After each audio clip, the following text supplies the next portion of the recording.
All right, I just want to do a little bit of an overview of some political philosophy of Mill. Um, Mill is famous for his utilitarianism, his book Utilitarianism, as well as On Liberty and his various other works. And I just kind of want to do a little bit of an overview of his political philosophy because I think it's very interesting, and I think that through studying.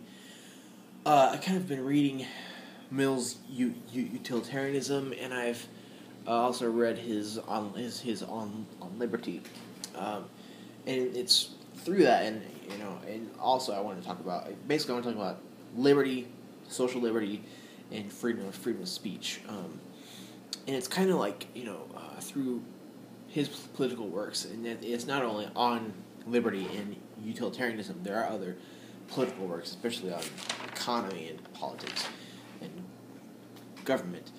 And I just kind of want to do a little bit of overview, just because it's really, really interesting. Just to kind of think about all this stuff, and kind of just it's kind of making me think about, because normally I'm not a consequentialist when it comes to ethics. I'm just not at all. I'm virtue ethics. I used to be more on the deontology side, but I'm more virtue ethics now, and I don't think any kind of ethics or moral code should be influenced by any kind of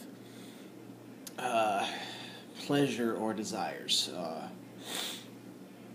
But it's kind of, when thinking about it through a political philosophy lens, it's kind of a different kind of thing here. Because basically when there's a government, in my opinion, a government should be, in order to, it should be an organization in order to make lives of the people as best as possible. So I might do a separate video talking about just that. But anyway, liberty. There's liberty, and then there's social liberty. First of all, liberty has to do with the amount of power. It's the nature and the limits of power, and just about this power that can be rightly exercised over people, and it's kind of addressing that, and it's kind of challenging that. Really, it's about how much power can be rightly exercised over people, how much power is it, because I've seen it in history, we had following the colonies in the American colonies, the 13 colonies, following their liberation from the crown of Britain. There was the Articles of Confederation, and we all know that was a cluster. It was not good, and partly because of its lack of strength, it wasn't very strong, and it didn't hold things together very well. So then we had and that was mainly because the people who were here didn't want to impose all of these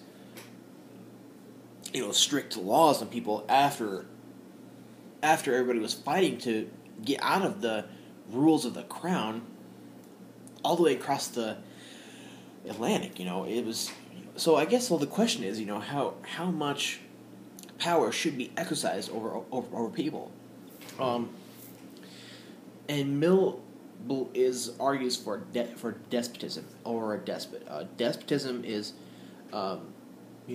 basically a monarch. It's one person ruling over people. It's the correct form of government, and given that the despot is not tyrannical, and it's not for its own interest, but is for the interests of the people.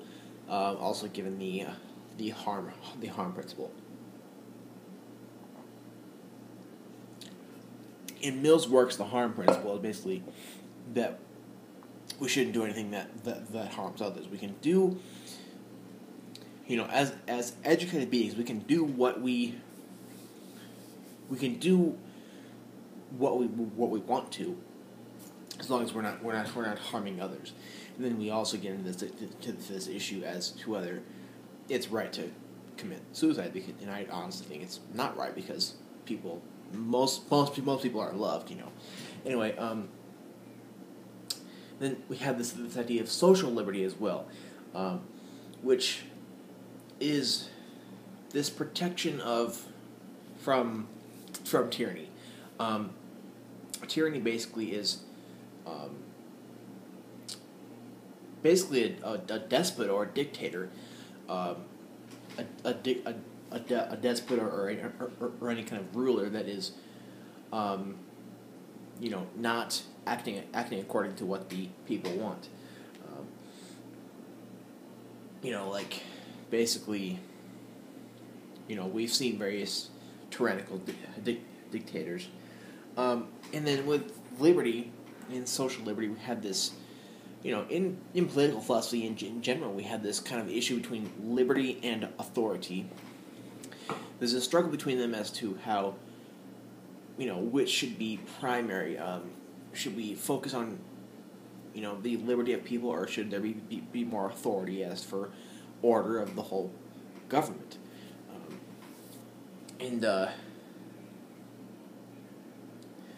And it's social liberties to put limits on tyrannical powers, so this tyrannical despot can't abuse his power. And this is utilitarian because of the fact of how it's about the people, it's about the best interests of the people, and we have to test these things about liberty. We have to think about these things in order to look out for the best interests of the people. And then, he also talked about freedom of speech. Like I said, that's just a little overview. Liberty is also one ought to be free to do as he wishes unless it harms others. Individuals are sovereign over, as an individual, you are sovereign over yourself. And then unless we have the harm principle, which basically restricts that a little. And that's one thing that's great, that kind of makes me, like these utilitarianism, theories, because, it is, in the best interest of people. And through a political philosophy lens, it's, a little bit, more, it kind of works out better as a political philosophy, than it is as a ethical code. Freedom of speech, and freedom of speech. Mill has a lot of good stuff on this. In any kind of political entity or any government, we have to search for truth, discover new things, and gain knowledge, basically. And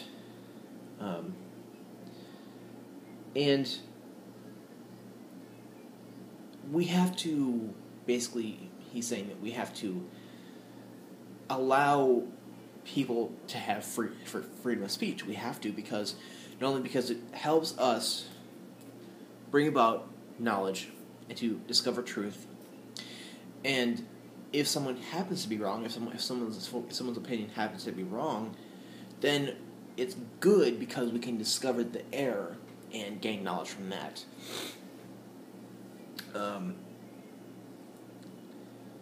And in a representative government, in something like this, freedom of speech is necessary for that. Furthermore, what is better? Is it better to have a regularity and uniformity within society and a government, or is it better to have eccentricity? He says that eccentricity is preferable to regularity and uniformity. So this is just some really good things. It's I don't know. It's kind of making me look at utilitarianism in a better light, because this is what is best to bring about the best things for the people, So I'm kind of thinking about this more, and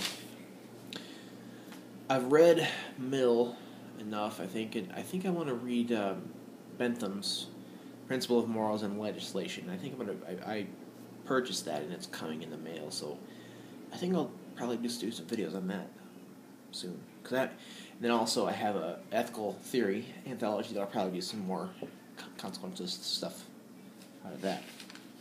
This is very, very interesting. If you have any more interesting thoughts on this, I'd love to hear them. If I said something wrong, then just go ahead and point it out. That way I can learn from this.